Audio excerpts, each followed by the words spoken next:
Hello प्यारे बच्चों, नमस्कार। मैं प्रतीक यादव। मैं आज आपके सामने लेकर आया हूं क्लास 10 फिजिक्स चैप्टर 1 प्रकाश का परावर्तन तथा अपवर्तन। ये पाठ का हमारा आज का दूसरा वीडियो है दोस्तों।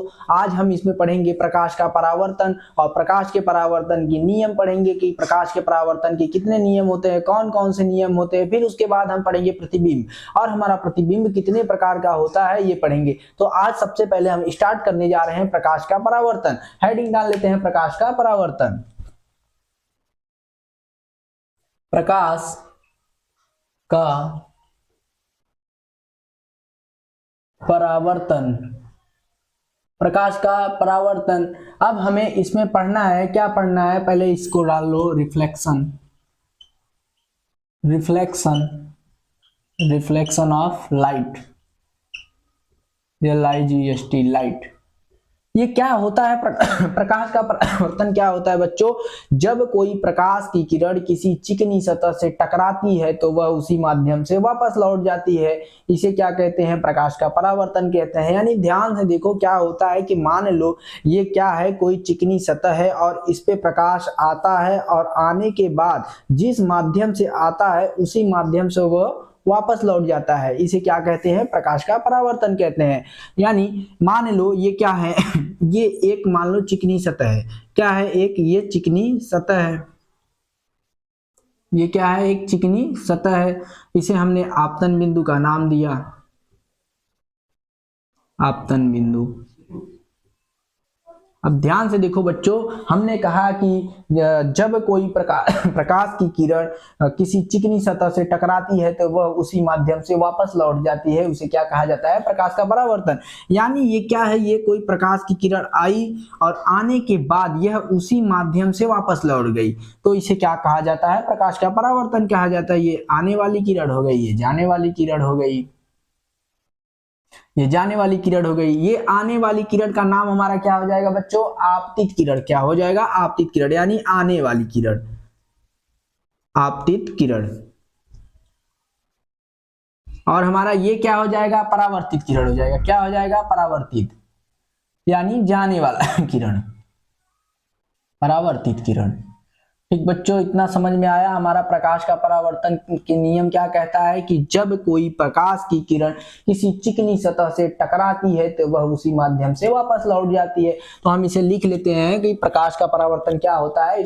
इसको लिखते हैं कि जब कोई प्रकाश की किरण, जब कोई प्रकाश की किरण, प्रकाश की किरण किसी किसी क्या होता है? किसी चिकनी सतह से, किसी चिकनी सतह से, सतह से, सतह से टकराती है, टकराती है तो, टकराती है तो वह वह उसी माध्यम में, उसी माध्यम में, उसी माध्यम में, माध्यम में वापस वापस लौट जाती है, लौट जाती है। प्रकाश का परावर्तन कहलाता है, प्रकाश का परावर्तन, परावर्तन कहलाता है। हमारा ये हो गया प्रकाश का परावर्तन। ये क्या होता है कि देखो, ध्यान से देखो, ये क्या है कि ये एक चिकनी सतह है और इस पे आती हुई किरण जो है इस सतह से टकराती है और उसी माध्यम में वापस लौट जाती है। इस प्रक्रिया को क्या कहा जाता है? प्रकाश का परावर्तन कहा जाता है। तो हमने लिख लिया कि जब कोई प्रकाश की किरण किसी चिकनी सतह से टकराती है तो वह उसी माध्यम में वापस लौट जाती है और इसे क्या कहा जाता है? प्रकाश का परावर्तन कहा जाता है। तो अब बच्चों ध्यान से देखो, अब क्या होता है कि प्रकाश के परावर्तन के कितने नियम होते हैं हमें ये लिखना है। तो सबसे पहले आप सब इसे हेडिंग डालकर ये लिखिए और ये बनाइए फिगर। ठीक, बनाइए। ठीक, अब क्या होता है कि प्रकाश के परावर्तन के कितने नियम होते हैं? 2 नियम होते हैं। तो हम डालेंगे हेडिंग, हेडिंग डालेंगे प्रकाश के परावर्तन, परावर्तन के 2 नियम होते हैं। 2 नियम नियम होते हैं। ठीक, अब ध्यान से देखो, पहला नियम क्या होता है कि ये हमारा देखो, ये आपतित किरण है, ये परावर्तित किरण है तथा ये आपतन बिंदु है, और यहां पर एक अभिलंब खींचा जाता है। क्या खींचा जाता है? अभिलंब। अभिलंब, ये क्या हुआ? ध्यान से देखो, इसे हम नाम देते हैं अभिलंब। अभिलंब क्या होता है बच्चों? पहला नियम हमारा क्या होता है? पहला डाल लेते हैं, क्या डाल लेते हैं? पहला नंबर, आपतित किरण तथा परावर्तित किरण तथा आपतन बिंदु पर खींचा गया अभिलंब बच्चों क्या होता है? तीनों एक ही तल में होते हैं। क्या होते हैं? तीनों एक ही तल में। हमने एक आपतन बिंदु लिया, ये आपतित किरण हुआ, ये परावर्तित किरण हुआ, तथा आपतन बिंदु पर एक अभिलंब खींचा गया है, ये तीनों क्या होते हैं? एक ही तल में होते हैं। तो हम इसे क्या लिखेंगे? आपतित किरण, आपतित किरण, किरण तथा परावर्तित किरण, परावर्तित किरण तथा आपतन बिंदु, तथा आपतन बिंदु, तथा आपतन बिंदु, दिख तो रहा होगा, आपतन बिंदु पर खींचा गया अभिलंब, खींचा गया, खींचा गया अभिलंब, खींचा गया अभिलंब, ये क्या होते हैं बच्चों? ये तीनों एक ही तल में होते हैं। खींचा गया अभिलंब तीनों क्या होता है कि आपतित किरण, परावर्तित किरण तथा आपतन बिंदु पर खींचा गया अभिलंब तीनों एक ही तल में होते हैं। तीनों एक ही तल में होते हैं। ठीक, ये बच्चों हमारा क्या हुआ? ये प्रकाश के परावर्तन का पहला नियम है। पहला नियम हमारा क्या है कि आपतित किरण तथा परावर्तित किरण तथा आपतन बिंदु पर खींचा गया अभिलंब तीनों क्या होते हैं? एक ही तल में होते हैं। और दूसरा हमारा नियम क्या होता है? इसमें हम यहां डाल लेते हैं दूसरा। दूसरा नियम हमारा क्या होता है बच्चों? ये देखो और ये देखो, यहां पर दोनों कोण बन रहे हैं, दो कोण बन रहे हैं। कौन कौन से कोण बन रहे हैं बच्चों? आई बन रहा है और आर, यानी आपतन कोण और ये परावर्तन कोण, आई और आर। ये आई का नाम हमने दिया आपतन कोण, आपतन कोण, और ये हमारा क्या हो जाएगा? आर का परावर्तन कोण, परावर्तन कोण, कोण। ठीक, अब देखो क्या होता है, ये जो आपतन कोण होता है बच्चों, ये सदैव परावर्तन कोण के बराबर होता है, हमेशा, एनी टाइम। क्या होता है? ये कोण दोनों हमेशा बराबर होते हैं। हम लिखेंगे आपतन कोण, आपतन कोण तथा तथा परावर्तन कोण, परावर्तन कोण क्या होता है? आपतन कोण तथा परावर्तन कोण। ऐसे नहीं लिखो, ऐसे लिखो, आपतन कोण सदैव, सदैव परावर्तन कोण के, परावर्तन कोण के बराबर होता है, परावर्तन कोण के बराबर होता है। क्या हुआ बच्चों? एक हमारा हुआ कि आपतित किरण तथा परावर्तित किरण तथा आपतन बिंदु पर खींचा गया अभिलंब तीनों एक ही तल में होते हैं। और बच्चों ध्यान से देखो, यहाँ पर दो कोण बन रहे हैं, एक आई एक आर, यानी आपतन कोण तथा परावर्तन कोण। ठीक है, ये आपतन कोण क्या होता है बच्चों? ये आपतन कोण सदैव परावर्तन कोण के बराबर होता है, हमेशा बराबर होता है। तो आप सब इसे लिखिए पहले, प्रकाश का परावर्तन। प्रकाश परावर्तन क्या होता है? जब कोई प्रकाश की किरण किसी चिकनी सतह से टकराती है तो वह उसी माध्यम से वापस लौट जाती है, इसे क्या कहा जाता है? प्रकाश का परावर्तन कहा जाता है। और उसके बाद ये फिगर बनाइए, फिगर बनाने के बाद हम लिखेंगे कि प्रकाश परावर्तन के दो नियम होते हैं। वो कौन कौन से नियम होते हैं? पहला होता है आपतित किरण तथा आपतन कोण पर खींचा गया, आपतित किरण तथा परावर्तित किरण तथा आपतन बिंदु पर खींचा गया अभिलंब तीनों एक ही तल में होते हैं, ये हमारा पहला हुआ। और दूसरा हमारा क्या है कि ये आपतन कोण सदैव परावर्तन कोण के बराबर होता है। तो आप सब इसे लिखिए, फिर उसके बाद हम अगला टॉपिक स्टार्ट करने जा रहे हैं, प्रतिबिंब, इमेज।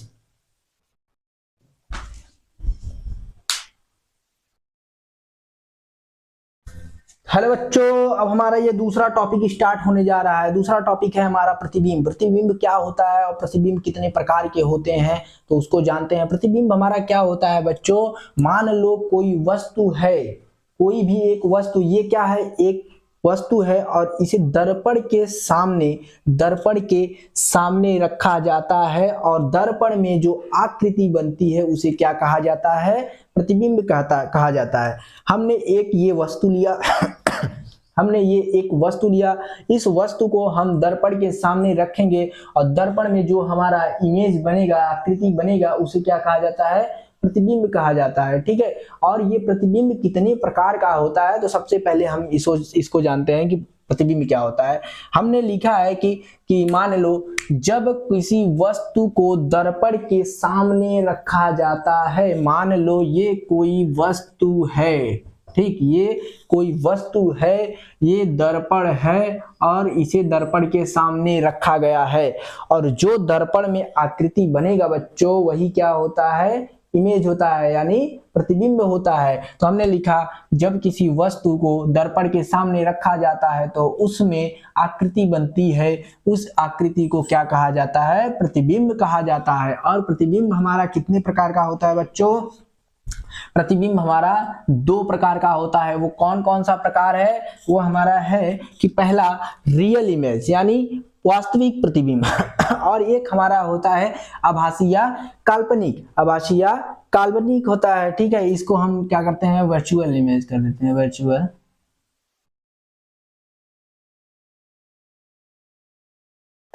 इमेज। ठीक, और क्या होता है वास्तविक इमेज यानी रियल इमेज, और एक होता है आभासी या काल्पनिक। एक होता है वास्तविक इमेज और एक होता है हमारा आभासी या माना हुआ प्रतिबिंब होता है। तो सबसे पहले हम रियल इमेज जानेंगे कि रियल इमेज क्या होता है। रियल इमेज क्या होता है बच्चों, जब किसी बिंदु स्रोत से, कोई एक बिंदु है और वहां से कोई प्रकाश या प्रकाश की किरणें दर्पण से परावर्तन के पश्चात जिस बिंदु पर मिलती है उसे क्या कहा जाता है, उसे वास्तविक इमेज कहा जाता है। मान लो हमने एक ये मोमबत्ती लिया, ठीक, ये मोमबत्ती लिया, ये जल रहा है, ठीक, ये जल रहा है यहाँ से, और यहाँ पर हमने एक दर्पण रखा है, फिगर ये बना लेना है, हमने यहाँ पर एक दर्पण रखा।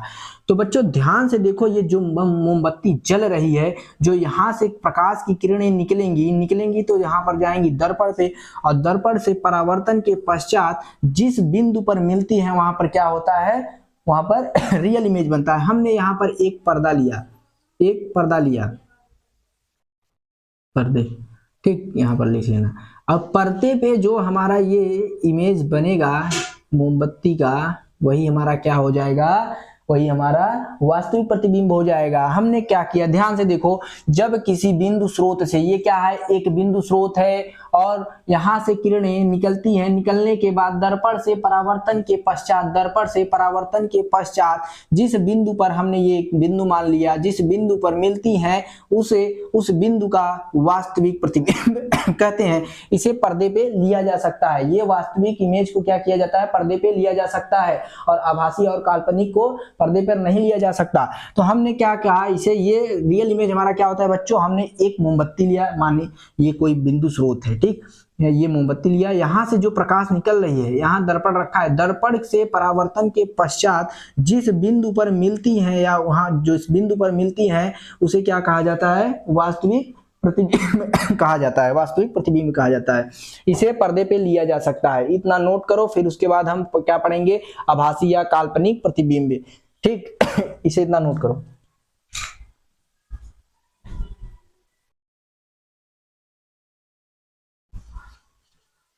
तो बच्चों आज का अब हमारा दूसरा टॉपिक स्टार्ट होने जा रहा है। क्या है हमारा आभासी या काल्पनिक प्रतिबिंब यानी वर्चुअल इमेज। क्या होता है ये क्या होता है बच्चों, ये देखो ध्यान से, मान लो जब किसी बिंदु स्रोत से, कोई बिंदु स्रोत है, बिंदु स्रोत से आती प्रकाश की किरणें परावर्तन के पश्चात यानी बाद आती हैं या आती हुई प्रतीत होती हैं, उसे उस बिंदु स्रोत का आभासी या काल्पनिक प्रतिबिंब कहा जाता है। इस इसे इमेज इसे जो है इसे हम पर्दे पे नहीं ले सकते, ये पर्दे पे नहीं लागू होता है, ठीक है। ये आभासी प्रतिबिंब जो होता है पर्दे पे नहीं लिया जा सकता, तो हमने लिखा आभासी प्रतिबिंब को पर्दे पे नहीं लिया जा सकता।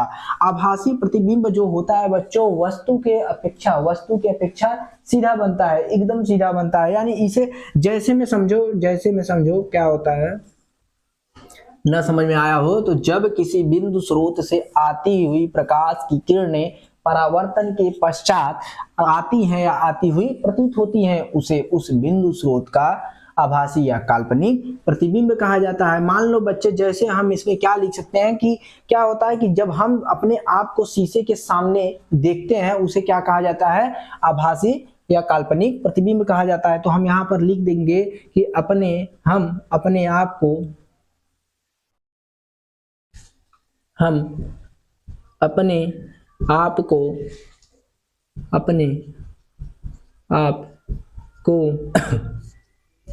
शीशे में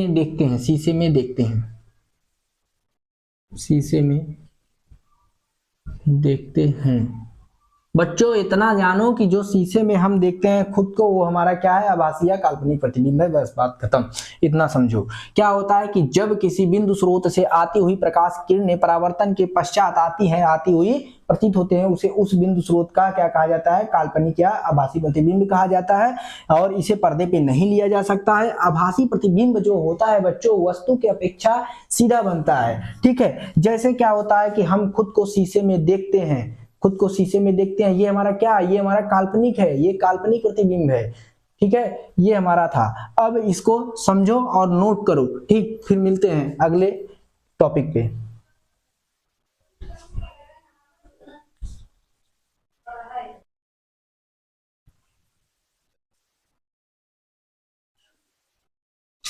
तो बच्चों अब हमारा दूसरा टॉपिक क्या है, हमारा दूसरा टॉपिक है पार्श्व परिवर्तन। पार्श्व परिवर्तन क्या होता है बच्चों, ध्यान से समझो, इसमें सब उल्टा पुल्टा हो जाता है, बस ध्यान से समझो क्या होता है।